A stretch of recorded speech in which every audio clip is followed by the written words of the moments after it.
Hello guys, কেমন আছো সবাই? আশা করি সবাই খুব ভালো আছো। আজকে আমরা একটা 18+ সিনেমা সম্পর্কে জানতে চলেছি, যেটা তুমি থাম্বনেলে আমি ওয়ার্নিং দিয়ে দিয়েছি। তো তুমি যদি 18+ না হয়ে থাকো তাহলে এই সিনেমাটা স্কিপ করতে পারো, বাট টেকনিক্যালি আমি বিশ্বাস করি এখনকার ক্লাস 8 এর পোলাপানো 18+ এর চেয়ে বেশি পাক না। তো যাই হোক, সিনেমাটার কাহিনী সম্পর্কে আমি বলি যে কেন এটা 18+। অ্যাকচুয়ালি এই সিনেমাটিতে আমরা দেখবো হচ্ছে ফিলিপাইনের একটা অজপাড়াগায় একটা মেয়ে বসবাস করে, যার নাম হচ্ছে মিয়া। তার স্বামী অসুস্থ প্যারালাইজড রোগী, নাম হচ্ছে আলী। এবং বুঝতেই পারছো প্রত্যেকটা মেয়ের একটা যৌন চাহিদা থাকে। তো এই মেয়েটা প্রথমে ঠিকই ছিল এবং এলাকার অনেকেই ওর স্বামীর মনে করো অসুস্থতার সুযোগ নিয়ে ওর সাথে ডিল করতে চায়, কিন্তু ও কখনোই সুযোগ দেয় না। মানে ও ক্যারেক্টারের ব্যাপারে খুবই সতর্ক, কিন্তু খুব মিশুক। কিন্তু কতদিন একটা মানুষ ভালো থাকতে পারে? তো হঠাৎ করে শহর থেকে একজন লোক আসে, তার উপর ওর আকর্ষণ জাগে এবং এরপর যেটা হয়, তারা ইন্টিমেট বা সম্পর্ক, শারীরিক সম্পর্ক করে ফেলে। তবে তারপরে সে একটা ব্যাপক ফাঁদে ফেসে যায়। প্রত্যেকটা মানুষই ভালো, তুমিও ভালো, আমিও ভালো, কিন্তু মাঝে মাঝে আমাদের সবার মাথায় কিন্তু শয়তান অনেক বেশি কবজা করে ফেলে। আর তখন আমরা এমন একটা ভুল করে ফেলি, যে ভুলটা করার পরে আমরা একটা ফাঁদে পড়ে যাই। তো সেরকমই এই সিনেমার কাহিনী, এবং এই সিনেমাতে ফাঁদে পড়ার পরে কি হয়, তারপরে সেখান থেকে বেরোতে পারে কিনা, এটা আমরা এই সিনেমাতে দেখবো। এবং এটা খুবই রিসেন্ট একটা সিনেমা, খুব বেশি দিন হয়নি রিলিজ হয়েছে। তো চলো, IMDb-তে 6.8 রেটিং এর এই 18+ বাট শিক্ষামূলক সিনেমাটি আমরা সবাই একসাথে এনজয় করে আসি। তবে তার আগে একটা ব্রেক রয়েছে, তুমি ব্রেকটা স্কিপ করে মূল ভিডিওতে যাবে। স্বাগতম প্রিয় বন্ধুরা, তোমরা কি একঘেয়েমিতে ভুগছো? তাহলে মজা পাওয়ার জন্য আজকের বিষয়টি একদম উপযুক্ত তোমাদের জন্য। এখানে তোমরা বিভিন্ন খেলার ফলাফল জানতে পারবে, খেলা সরাসরি দেখতে পারবে এবং ভবিষ্যৎবাণী করার মতো মজার একটি অংশও রয়েছে, যেখানে তুমি অনুমান করতে পারো কোন দল জিতবে, কতটা ব্যবধানে ইত্যাদি। এতে রয়েছে আকর্ষণীয় পুরস্কার জয়ের সুযোগ, বিলাসবহুল গাড়ি, নামি মোবাইল ফোন, কম্পিউটার এবং আরো অনেক কিছু। এটি এমন একটি বিশ্বস্ত জায়গা যেটি PSG এর মতো আন্তর্জাতিক খেলার দলের পৃষ্ঠপোষকতা পেয়েছে, তাই এতে কোনো সন্দেহের সুযোগ নেই। নতুন কিছু খেলার সংযোজন হয়েছে, যেমন দ্রুতগতির চ্যালেঞ্জ খেলা ও মুরগির পথ চলা খেলা, যেখানে সহজেই খেলে আনন্দ নেওয়া যায়। আর হ্যাঁ, যদি তুমি আমাদের প্রচারমূলক সংকেত ব্যবহার করে নিবন্ধন করো, তাহলে পেতে পারো 12,000 টাকা পর্যন্ত পুরস্কার একদম বিনামূল্যে। সঙ্গে থাকবে প্রথম জমাই অর্থের পর বিনামূল্যে ঘূর্ণনের সুযোগও। অর্থ গ্রহণ ও প্রেরণ করা যাবে খুব সহজভাবে, নগদ, বিকাশ, রকেট, ব্যাংক হিসাব সহ আরো অনেক মাধ্যমে। তাই আর দেরি না করে উপরে থাকা স্থায়ী মন্তব্যে ক্লিক করো, সেখানে নিবন্ধনের প্রক্রিয়া রয়েছে। শুধু আমাদের প্রচার সংকেতটি ব্যবহার করলেই তুমি বোনাস পেয়ে যেতে পারো। তো ব্রেক শেষে আমরা মূল ভিডিওতে আসলাম। তো সিনেমা শুরু হয় ফিলিপাইনের একটা প্রত্যন্ত অঞ্চলের পাহাড়ের উপরে অবস্থিত একটা গ্রাম থেকে, যেখানে মিয়া নামের 24 বছর বয়সী একটা মেয়ে বসবাস করত। এবং মিয়ার গ্রামটি কিন্তু মিয়ার মতোই অনেক আকর্ষণীয় এবং সুন্দর ছিল, এবং বহিরাগতরা প্রায় ওই গ্রামে বেড়াতে আসতো আর কি। এবং ওখানে একটা পাহাড় রয়েছে, ব্ল্যাক পাহাড়, সেটা খুব নামকরা। তো আজও দুজন বহিরাগত গ্রামে আসে, একটা ছেলে একটা মেয়ে। আর এদিকে মিয়া সকালে ঘুম থেকে ওঠার সাথে সাথেই কাজে ব্যস্ত হয়ে পড়ে, কারণ ওরা অনেক গরিব এবং সে সবসময় কিন্তু প্রার্থনা করত, এবং আজও সে প্রার্থনা করছিল। আর এইদিকে লুকাস নামের একটা ব্যক্তি তার কাছে আসে, এবং লুকাস এবং মিয়া একই এলাকার, একই বয়সে ছিল, এবং অনেকদিন ধরেই মিয়ার শরীরের উপর তার অনেক লোভ, এবং সে মিয়াকে অনেক কুপ্রস্তাবও দিয়েছে, কিন্তু মিয়া ওকে পাত্তাই দেয় না, কথা বলে না। এবং মিয়া তার কাজ শেষ করে নদীর ধারে কাপড় ধুতে শুরু করে। আর এরই মধ্যে ওই দুজন বহিরাগত পর্যটক ওদের কাছে আসে এবং ওখান থেকে ব্ল্যাক পাহাড় সম্পর্কে জিজ্ঞাসা করে। তো বহিরাগতদের মধ্যে একটা ছেলে ছিল, একটা মেয়ে ছিল। তো মিয়া তখন ওই তাদের পথ দেখায়, এবং এখানে দেখতেই পাচ্ছ মিয়া কিন্তু একটু বেশি হাসি খুশি, মানে সবার সাথে একটু বেশি ফ্রাঙ্কলি। মানে এই জিনিসটাকে তুমি তোমার লোকাল এলাকাতেও মিলাতে পারবে আর কি, সব জায়গার একই কাহিনী, মানে প্রত্যেক এলাকায় একটা ভাবি থাকে একটু বেশি ফ্রাঙ্কলি হয়। তো যাই, এরপর তারা দুজনেই সেই পাহাড়টির দিকে এগুতে শুরু করে, এবং তাদের চলে যাওয়ার পরে মিয়া আবার কাপড় ধুতে শুরু করে। অ্যাকচুয়ালি মিয়া টাকার বিনিময়ে গ্রামবাসীদের কাপড় ধুয়ে দেয়, এভাবেই সংসার চালায়, কারণ তার হাজবেন্ড অসুস্থ। তো তারপর দেখা যায় ওই বহিরাগত দুজন, গার্লফ্রেন্ড বয়ফ্রেন্ড, যখন একটা ঘন জঙ্গলে নির্জন স্থানে যায়, তারা করে কি আর লোভ সামলাতে পারে না, মানে তাদের ফ্যান্টাসি যে এই জঙ্গলে তারা রাশিয়া ইউক্রেন করবে। তো তারা রাশিয়া ইউক্রেন করা শুরু করে, যেগুলো আমি দেখাতে পারছি না, তোমার খুব সকলে ডাউনলোড করে দেখে নিও। তো এরপরে মিয়া আবার কাপড় ধোয়া শেষ করে নিজের বাড়ির দিকে ফিরছিল, এবং ও আবার করে কি ওদের দুজনকে দেখে ফেলে যে একে অপরের সাথে রাশিয়া ইউক্রেন করছে। তো ওদেরকে দেখে মিয়া খুব আনন্দ পায়। আর এর পরের দিন মিয়া যখন তার বাড়ির কাজ করছিল, তখন আমরা জানতে পারি যে মিয়া বিবাহিত এবং তার স্বামীর নাম হচ্ছে আলী। আর 1 বছর আগে আলীর একটা দুর্ঘটনা ঘটে, কারণে তার পা মোটামুটি প্যারালাইজড হয়ে গিয়েছে, সে হাঁটতে পারে না। তবে মিয়া আলীর খুব যত্ন নেয় এবং তার ভালো মতো সেবা করে। তো রাতে আলী মিয়ার সঙ্গে কথা বলছিল, এবং আলীর অপারেশন করা হয়েছে, কিন্তু তারপর সে হাঁটতে পারছে না। আর এই কারণে ডক্টর তাকে থেরাপি নিতে বলেছে, কিন্তু আলীরা তো অনেক গরিব, থেরাপির পর্যাপ্ত টাকা ছিল না, তার উপর বউয়ের কামাইতে চলে, এবং এ কারণে সে আজকাল খুব বিষণ্ণ থাকে। বাট মিয়া বুঝিয়ে বলে, আমি শীঘ্রই টাকা সংগ্রহ করব এবং তোমার থেরাপি করব, এবং এমন থেরাপি করাবো যাতে তুমি শীঘ্রই হাঁটতে পারো। আর এটা বলে সে আলীর কাছে চলে আসে, কিন্তু ওই দুর্ঘটনার কারণে আলীর কিন্তু যৌন শক্তি কমে গিয়েছে। আবার আজকে হয়েছে কি মিয়া কিন্তু রাশিয়া ইউক্রেন দেখে এসেছে, তো ওর প্রচন্ড ইচ্ছা, তো মিয়ার অনেক প্রচেষ্টা থাকা সত্ত্বেও আলীর মনে করো যে কিছু হয় না, তো এ কারণে মিয়ার তার যৌন যে কামনাটা ওটা পূরণ করতে পারে না। মানে ভালো মানুষ এভাবেই খারাপ হয় আর কি। তবে মিয়া যে মানুষ খারাপ তা নয়, ওর জাস্ট মাথাটা একটু বিগড়ে গিয়েছে ওই ঘটনা দেখে। তো পরের দিন ওই গ্রামে ইভান নামের একটা ছেলে একা পাহাড়ে বেড়াতে আসে। তো মিয়া আবার যে জায়গায় কাপড় ধয় নদীর তীরে, ওখান দিয়ে ব্ল্যাক পাহাড়ে যেতে হয়। তো ইভান করে কি মিয়ার কাছে এসে ওই কালো পাহাড়ে যাওয়ার পথ জিজ্ঞাসা করে। তো মিয়া তাকে কালো পাহাড়ের পথ বলে দেয় এবং জিজ্ঞাসা করে তুমি কি একলা এসেছো? তো ইভান উত্তর দেয় হ্যাঁ আমি একাই ঘুরতে এসেছি। তো এটা বলে সে মিয়াকে একটা চকলেট বার দেয়। তো গ্রামের ছেলে এবং এই ধরনের চকলেট বার আগে কখনো খায়নি, তোর কাছে এটা খুব ভালো লাগে। তো এরপর ছেলেটা যখন পাহাড়ের উদ্দেশ্যে রওনা দেয় তখন মিয়া ওর সাথে যেতে শুরু করে। এবং এইখানে একটা বিষয় বলি, মিয়া যে এখানে ওই সেক্সুয়াল এরকম উদ্দেশ্যে যাচ্ছে তা নয়, মানে কিছু মানুষের ক্যারেক্টারই থাকে একটু বেশি উৎসাহী, বিদেশি বা বাইরের মানুষ দেখলে একটু উৎসাহ বেশি থাকে, তো ওই উৎসাহ করে ও যাচ্ছে। আর তাছাড়া মিয়ার বাড়ির রাস্তা ওই দিকে দিয়ে যেতে হয়, কিন্তু হঠাৎ চলতে চলতে মিয়ার পা মস্কে যায়। তো ইভান করে কি ওর কাছে আসে এবং পাটা আস্তে আস্তে করে মোলায়েম করে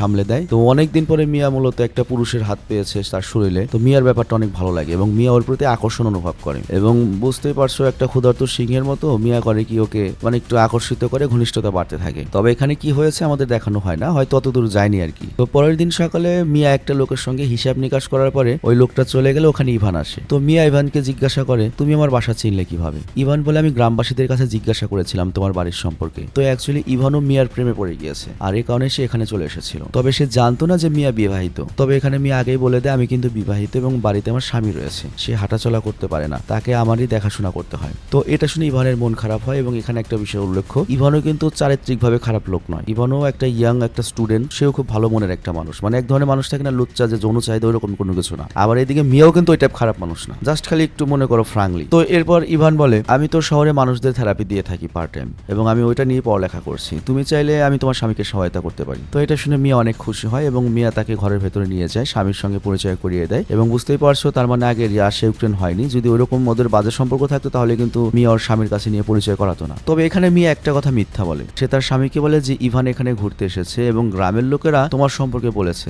যে তুমি অসুস্থ এবং ও যেহেতু থেরাপি দেয় তোমার জন্য তারা পাঠিয়ে দিয়েছে। তো মিয়ার কথা শেষ হওয়ার পরই ইভান করে কি আলীর কাছে তার অবস্থা সম্পর্কে জিজ্ঞাসা করে এবং সবগুলো রিপোর্ট দেখে সে জানতে চায় যে দুর্ঘটনা কিভাবে ঘটেছিল। তো মিয়া বলে আমার স্বামী মূলত কাঠোরে ছিল, মানে ডাব টাপ পারতো গাছ থেকে বা গাছ ছুটতো, সে গাছ থেকে পড়ে গিয়েছিল। তো এরপর ইভান করে কি আলীর পা দেখে কিছুটা যাচাই বাছাই করে এবং তারপর ইভান বাইরে যায় এবং মিয়া তাকে এগিয়ে দিতে চায়। এবং এরপর ইভান করে কি মিয়াকে জিজ্ঞাসা করে যে আলীর দুর্ঘটনা কিভাবে ঘটেছিল। তো সবকিছু জানার পরে ইভান বলে যে আমি তোমার স্বামীকে তাড়াতাড়ি সুস্থ করার চেষ্টা করব, তবে ভয় নেই, এর বদলে আমি কোনো টাকা নেব না। এবং তারা কথা বলতে বলতে এই ইভান ছেলেটা যে পাহাড়ে এসেছে একটা তাঁবু করেছে সেখানে চলে আসে। এবং এইখানে যেটা হয়, একটা আনম্যারিড ছেলে মানুষ তার কিন্তু একটা যৌন আকর্ষণ, যত ভালো মানুষই হোক এরকম সুযোগ পেলে যৌন আকর্ষণ কুরকুরি থাকবেই। আবার মিয়ার ভেতরেও কুরকুরি চলে এসেছে। আবার মিয়া একটু মনে করো যে কি বলবো একটু বেশি গলে গিয়েছে, কারণ তার স্বামীর সেবা করবে। তো যেটা হয় বুঝতেই পারছো, তারা এখানে ইন্টিমেট হতে শুরু করে একবারে ডাইরেক্ট, মানে ওপেনেই, কারণ চারপাশে জঙ্গল কে রয়েছে এখানে। কিন্তু লুকাস ওই বদমাশ আবার ওদের ফলো করছিল এবং লুকিয়ে লুকিয়ে ওদের ভিডিও করে ফেলে।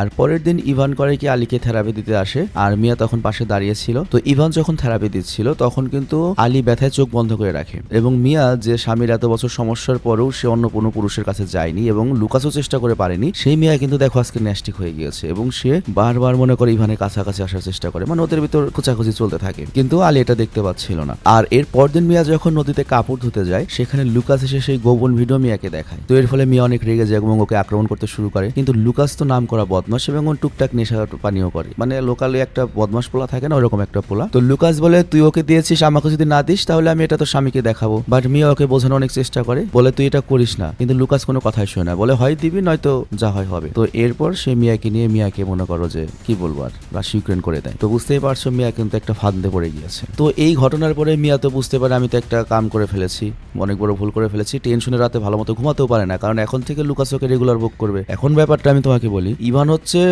শহরের, ও তার রেগুলার থাকবে না, কিন্তু লুকাস হচ্ছে ওর লোকাল, তো ও তো ওকে রেগুলার জ্বালাবে। তো একটা টেনশনে পড়ে যায়। আর পরের দিন সকালে ইভান করে কি আলীর থেরাপি দিচ্ছিল এবং আলী আগের চেয়ে অনেকটাই সুস্থ হয়ে উঠেছে। আর এরপর আলী যখন বিশ্রামের জন্য একটু ঘরে যায় তখন ইভান মিয়াকে নিয়ে বাইরে কথা বলতে থাকে এবং এইখানে মিয়া আবারও মনে করো যে সব ভুলে যায় ইভানকে দেখে, এবং ওরা মনে করে যে আলী তো ভেতরে গিয়ে শুয়েছে। ওরা ওখানেই করে কি ঘনিষ্ঠ হতে শুরু করে, মানে কখন যে কিভাবে ওরা করেছে ওরা বুঝতেই পারে না, এত আকর্ষণ বোধ করে। কিন্তু রাতে আমরা দেখতে পাই আলীর ঘুম আসে না এবং সে মিয়াকে কোনো একটা কিছু বলতে চায়, বুঝতে পারছো ব্যাপারটা, কিন্তু মিয়াকে গভীর ঘুমে দেখে সে কোনো কিছু বলে না। আর পরের দিন ইভান করে কি আবারও আলীকে থেরাপি দিতে থাকে। তো এখানে আমরা দেখতে পাই আলী কিন্তু হাঁটতে পারছে, মানে মোটামুটি 15-20 দিন হয়ে গিয়েছে ওর থেরাপি চলছে, কিন্তু আলী কিন্তু খুশি নয়। আর এরপর রাতে মিয়া করে কি ইভানের সাথে ছিল, মানে আলী আলীকে বিছানায় শুয়ে টুয়ে দিয়ে মানে থেরাপির নামে মোটামুটি বাড়িতে ভালো যাতায়াত, এখন ফ্যামিলি মেম্বার হয়ে গিয়েছে এবং ওই সুযোগেই তো ভোগ করতে পারছে। তো ইভান তখন মিয়াকে জিজ্ঞাসা করে, তোমার স্বামী সুস্থ হওয়ার পরে আমাদের দুজনের কি হবে? মিয়া তখন বলে, তুমি যখনই গ্রামে আসবে তখনই আমি তোমাকে, বুঝতেই পারছো, তো কারণ আমার স্বামী এখনো হাঁটতে পারলেও তার যৌনশক্তি এখনো তত ভালো নয়। আবার এখানে লক্ষ্য, মিয়া ইভানকে ভালোবেসে ফেলেছে, তবে তার মানে এই নয় যে সে তার স্বামীকে ছেড়ে যাবে। মানে মেয়েদের মন অনেক বড়, একসাথে 2-3টাকে রাখতে পারবে। কারো চেহারা ভালো লাগে, কারো বডি ভালো লাগে, কারো টাকা ভালো লাগে, কারো ওইটা ভালো লাগে, মানে সবারই দরকার আর কি। তো এরপর যখন ইভান মিয়াকে বলে, তোমার স্বামী সুস্থ হয়ে গেলে চলো আমরা শহরে চলে যাব, তোমার স্বামী তো সুস্থ হয়ে গেলে আর প্যারা নেই, সে আরেকটা বিয়ে করে নেবে, তুমি আর আমি বিয়ে করে নেবো। বাট তখন এখানে লুকাস চলে আসে এবং সে পুরা পিনিকে এসেছে নেশার ঘরে এবং সে ইভানকে উল্টা পাল্টা বলতে থাকে যে, শালা আমি সারা জীবন ঘুরে পাইলাম না, 2 দিনে এসে বাজিমাত করে দিলি। তো ইভান তখন রেগে যায়, বলে যে কি বলছো তুমি আবল তাবল। বাট লুকাস বলে, তোদের তো ভিডিও আছে আমার কাছে। তো ইভান বিশ্বাস করে না, কিন্তু লুকাস সেই ভিডিও প্লে করে দেখায়। আর তারপর লুকাস এমন একটা দাবি করে, মানে ও তো মদ খেয়েছে, বুঝতেই পারছো, ওর তো মাথা মাথা ঠিক নাই, ওর তখন জেদ ইগো যে ইভানের সামনেও মিয়াকে ভোগ করবে, চিন্তা করো, লাইভ ভোগ করবে এবং ইভান এটা দেখে সহ্য করতে হবে। তো মিয়া যখন রাজি হয় না তখন লুকাস রেগে যায় এবং তার বন্দুক বের করে এবং দুজনকে ভয় দেখাতে শুরু করে। দুজনেই তো ভয় পেয়ে যায় এবং লুকাস বন্দুক দেখে ইভানকে এক সাইডে করে এবং মিয়াকে রেডি করে ফেলে যা কিছু করবে। এবং যেহেতু লুকাসের হাতে বন্দুক, কিছু তো করার নেই, মিয়াও রাজি হয়ে যায়। আর ইভান তো চাইলেও কিছু করতে পারবে না, ওর দিকে বন্দুক তাক করা। বাট তখনই হঠাৎ করে আরেকটা গুলির শব্দ হয়, লুকাস নিচে পড়ে যায় এবং দেখা যায় এই বন্দুকটা ছুঁড়েছে হচ্ছে আলী। মানে বুঝতেই পারছো, বাংলাদেশে যেমন সর্বহারা এলাকা থাকে, সবার কাছে পিস্তল, ওইরকম একটা জায়গা, খুব রিমোট একটা এরিয়া। তো আলী এখানে আসলে মূলত মিয়া আর ইভানকেই ফলো করে এসেছিল। সেদিন ওই বাড়ির সামনে যে ওরা দুজন এক জায়গায় হয়েছিল, ওই আলী রাতে ঘুমাতে পারলো না, সেই দিনই কিন্তু আলী এটা দেখেছে এবং আলীর মনে অনেক কষ্ট। তবে তারপরেও সে মিয়াকে অনেক ভালোবাসে, জন্য কিছু বলেনি, কারণ সে যেহেতু মিয়াকে খুশি করতে পারছে না, কারণ এর আগে চেষ্টা করেছে মিয়ার সাথে, কিন্তু ও তো পারেনি ওকে খুশি করতে, শারীরিকভাবে আনন্দ দিতে। তো এ কারণে মিয়া যে খুশি রয়েছে এটা দেখেও খুশি ছিল, কিন্তু তারপরেও কিন্তু হাজার হলেও নিজের বউ, বুঝতেই পারছো। তো আলী যখন এগুলো বলে ওদের সামনে, ওরা তো খুব লজ্জিত হয়ে যায় এবং ওরা দুজনেই চাচ্ছিল ওদের ভুলগুলো শুধরে নিতে। তো এই কারণে সকালে ইভান শহরে যাওয়ার জন্য প্রস্তুত হয় এবং আলীর কাছে সে ক্ষমা চায়, কারণ সে তার স্ত্রীকে ল্যাটাফ্যাটা করে দিয়েছে। তবে ইভান ক্ষমা চাওয়ার পরও আলী কিছু বলে না, মিয়াও কিছু বলে না, আর ইভান চলে যেতে শুরু করে। বাট তখন আলী ওকে থামায় এবং বলে, দেখো তোমার কারণে আমি আবার হাঁটতে শুরু করেছি, এর জন্য আমি তোমার প্রতি কৃতজ্ঞ, কিন্তু আজকের পর থেকে তুমি আর কখনোই গ্রামে আসবে না এবং কখনোই যেন তোমার সাথে আমাদের বা মিয়ার কখনোই যেন আর দেখা না হয়, এটা আমি একটা দুঃস্বপ্ন হিসেবে ভুলে যাব। তো আলীর কথা কিন্তু ইভান চুপচাপ শুনছিল, আর এরপর সে তার কথায় একমত হয়ে হাতে হাত মিলে সেখান থেকে চলে যায় চিরদিনের জন্য। আর তারপরে মিয়া আলীকে ধন্যবাদ জানায় যে সে সবকিছু ক্ষমা করে দিয়েছে, কারণ সে তার একটা উত্তম স্বামী পেয়েছে, তার সুখের জন্য নীরব ছিল। তো এখন থেকে আলীও হাঁটতে পারে, সে তার পূর্বের যৌনশক্তি ফিরে পেয়েছে, এরকমই সিনেমায় বলা হয়েছে, মানে ইন্টিমেট একটা সিন ওদের দেখানো হয়েছে। আর এরপর তারা সুখে শান্তিতে বসবাস করা শুরু করে। সিনেমাটি এভাবে শেষ হয় এবং এই সিনেমাটি কিন্তু ফিলিপাইনের সমাজের জন্য তৈরি করা হয়েছে। তবে তারপরেও কিছু একটা ব্যাপার, এখানে যে এত সুন্দর ফিনিশিং হয়েছে, নর্মাল ফিনিশিংটা কিন্তু এইভাবে হয় না। বাংলাদেশে কিন্তু এরকম পরে কি আরো বেশি চলে, সিরিয়াসলি। নর্মালি দেখো, বিশেষ করে দেখো যারা একক ফ্যামিলি শহরে থাকে, তাদের বউদের বেশিরভাগই মনে করো যে এই সমস্যাটা ফেস করে। ইভেন মনে করো গ্রামে যারা থাকে তারা কিন্তু এত সুযোগ পায় না, কিন্তু শহরে হচ্ছে কি কোনো ফ্যামিলি নাই, কোনো কিছু নাই, নর্মালি কিন্তু এই ধরনের একটা কমন বিষয় পরকের ব্যাপারটা। কিন্তু ফ্যান্টাসি জিনিসটা বেশিরভাগই টিকে না, আমি যেটা দেখেছি, অনেক দেখেছি আমাদের লোকালিও, বুড়া বয়সে একটা ছোট ছোট পোলানের সাথে বেরিয়ে যায়। আসলে হয় কি, তোমার বিয়েটে করার পরে ওই বিয়ের আগে দেখা যায় ছেলে মেয়েদের ভিতর প্রেম প্রেম ভাব থাকে, কিন্তু বিয়ের পরে ছেলেদের উপর হলো টাকা কামানোর দায়িত্বটা পড়ে এবং টাকা কামানোর দায়িত্ব এত ডেঞ্জারাস যে তারা মেন্টালি ডিস্টার্ব হয়ে যায়, সারাদিন কাজ করে আসার পরে অত ফুর্তি থাকে না। এবং এরপর যখন সংসারটা আরো 10-12 বছর যায়, তখন ওই হাজবেন্ড কিন্তু আস্তে আস্তে মনে করে বেকায়দায় পড়ে যায়। মহিলা মানুষ তো বাড়ির ভেতরে একটু হাফছাড়া সময় পায়, কিন্তু হাজবেন্ডের কিন্তু একবারে 7 দিনের 6 দিন তার কাজ করতে হচ্ছে এবং সকাল থেকে রাত পর্যন্ত। কিন্তু এইদিকে ওয়াইফ কিন্তু তার হাজবেন্ডকে মন মতো পাচ্ছে না, মানে এটা বর্তমানে কমন একটা প্রবলেম, কারণ অন্যান্য দেশের ছেলে মেয়ে দুজনেই কাজ করে, যার জন্য হয় কি দুজনেই দুজনের ব্যাপারটা বুঝতে পারে। তো তারপর হয় কি, ওই যে স্টুডেন্ট পোলাবান যারা থাকে, ছোটকা পোলাবান, ওরা কিন্তু ফ্রি, ওদের সারাদিন রাত দাঁড়াই থাকে, কারণ মাথায় কোনো টেনশন নাই, কামের টেনশন নাই। তো তখন হয় কি, ওই যে বউদের সাথে ওই যে স্টুডেন্টদের বা এরকম পরকিলাগুলো হয়, বা লোকালও কিছু লোক থাকে যারা মনে করে লুচ্চা, কাম কাজ নাই, সারাদিন খালি ঘোরা। তো এই জিনিসগুলা কিন্তু খুবই কমন। কিন্তু নর্মালি আমি যেটা সাজেস্ট করবো যে আসলে লাভ নাই, এটা একটা ডিস্ট্রাকশন এবং এটা অনেকটা মাদকের মতো আমি বলতে পারি, যেটার ফিনিশিং কখনো ভালো হয় না। তো যাই হোক, এই সিনেমাটা সম্পর্কে আমি একটু ক্র্যাক করি। তোমরা কি খেয়াল করেছো, ইভান যখন মিয়াকে শহরে যেতে বলেছিল, তখন মিয়ার মনে হয় যে আমি আলীর সাথে বিশ্বাসঘাতকতা করেছি, এই জন্য কিন্তু শহরে যাওয়ার কথাটা না করেছিল। এবং আমাদের আলীও কিন্তু ব্যাপারটা বুঝতে পেরেছে এবং এখানে আলী যেটা করেছে, সে যে মিয়াকে কতখানি ভালোবাসে এবং মিয়ার এ কারণে এই ভুলটাকে সে একটা দুঃস্বপ্ন হিসেবে ছেড়ে দিয়েছে। কিন্তু বাস্তবতা এত সহজ নয়, বাস্তবতা অনেক কঠিন এবং শয়তান একটা মানুষকে যে কোনো সময় ধরতে পারে। ফর এক্সাম্পল, আমার 35 ইয়ার্সে আজ পর্যন্ত আমি কোনো মেল ব্যাপারে ধরা খাইনি, এখানে বা মেয়ের ব্যাপারে যাই নাই। কিন্তু দেখা গেল আমার বয়স যখন 50 বছর, তো আমার হঠাৎ করে শয়তানে একটা চাপ দিল। নর্মালি আমার কথাই বলছি, আমি আমাকে দিয়ে বোঝাচ্ছি। তোমরা অনেকে দেখো না যে 60 বছর এক বৃদ্ধ নামাজ রোজা করে একটা অকাম করে ফেলছে। তো এটা কিভাবে হয়? হঠাৎ করে কি শয়তান তোমার মাথায় ট্রিগার করে ফেলে, এবং ওই টাইমটা যদি কন্ট্রোল না করা যায় তাহলে দেখা যায় তোমার 60 বছর বা সারা জীবনের অর্জন একবারে শেষ। তবে তারপরেও আস্তে আস্তে সমাজ যে পর্যায়ে যাচ্ছে, কেউ কাউরে গুনে না, আত্মসম্মান বলে কোনো জিনিস নাই। কারণ তুমি ফেসবুকে সোশ্যাল মিডিয়াতে ঢুকলেই দেখবা ওই পর্ন বেরোয়, অমুক হয়েছে তমুক হয়েছে, ওরা খুব দেদারসে ঘুরে বেড়াচ্ছে। তো আস্তে আস্তে মানুষের লজ্জা শরম কমে যাবে এবং আস্তে আস্তে সমাজ আরো ডেঞ্জারাস পর্যায়ে চলে যাবে, কিছু করার নাই। তবে তুমি যদি সুখ চাও, সুখ আর তোমার মাদক আর বারোয়ারি যৌনতা জুয়া এগুলো একসাথে থাকতে পারবে না। হয় তোমার সুখ একদিকে রাখতে হবে, ফ্যামিলি একদিকে রাখতে হবে, আর অন্যদিকে তোমার ওই নেশা জুয়া আর তোমার এই যে বারোয়ারি যৌনতাটা রাখতে হবে। দুইটা সাইড তুমি একসাথে মেনটেন করতে পারবে না। তো যাই হোক, আমি বিদায় নিচ্ছি। ভালো থেকো, সুস্থ থেকো, টেক কেয়ার, বাবাই।